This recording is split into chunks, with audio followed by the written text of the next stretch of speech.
பாதை இல்லாமலே அழகாய் நிகழே அதுவாய் நீரின் ஆழத்தில் போகின்ற கல் போலவே ஓசையெல்லாம் துறந்தே காண்கின்ற காட்சிக்குள் நான் மூழ்கினேன்.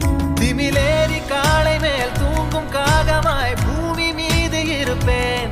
புவி போகும் போக்கில் கை கோர்த்து நானும் நடப்பேன்.